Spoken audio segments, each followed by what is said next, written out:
Okay, magandang umaga sa inyo mga kasiman at sa aking mga viewers, no? Welcome back po again sa aking online tutorial dito po sa ating ECDIS.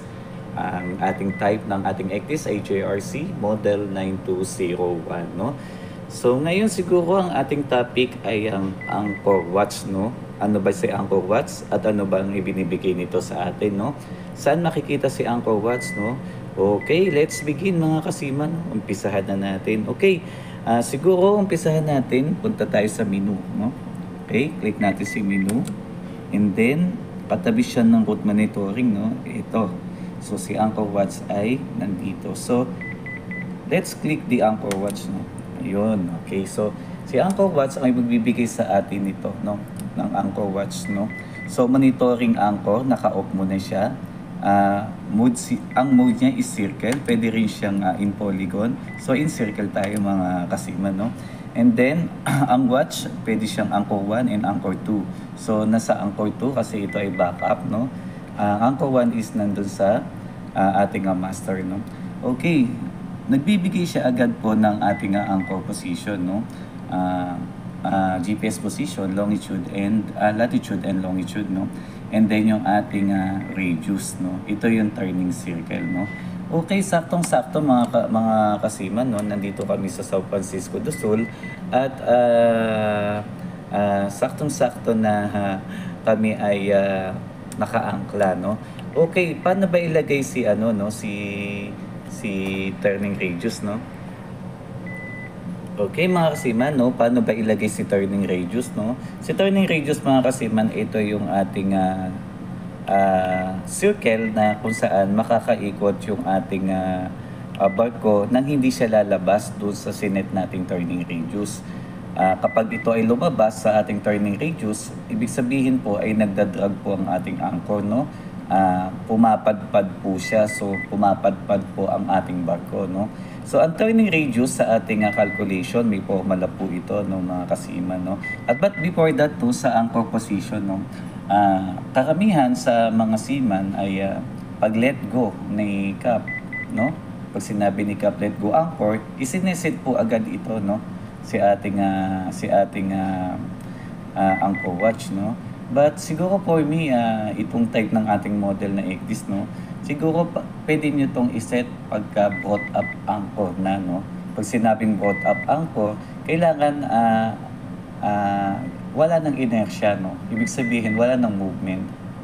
Naka-stop totally ang ating barko, no? So at least ang kanyang speed is 0.1, no?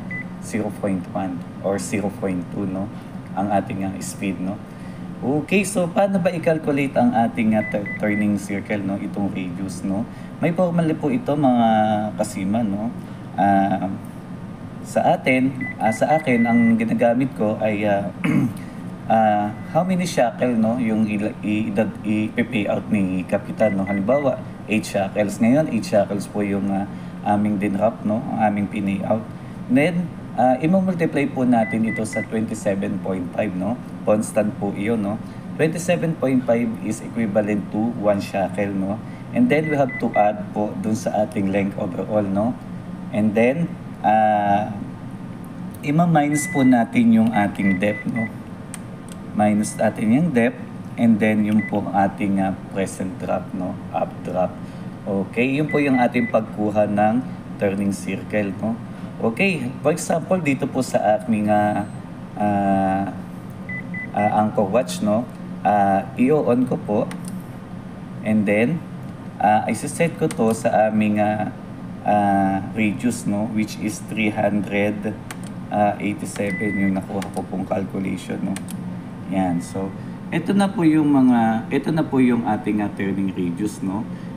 Be careful po na lumabas kayo dito, no? Kapag lumabas kayo dito, ay ibig sabihin nagdadrag po si vessel, no, si anchor, no? And then syempre magbibigay po ng alarm po itong ECDIS natin, no? Magbibigay po siya ng alarm na you are dragging, no? Dragging anchor, no?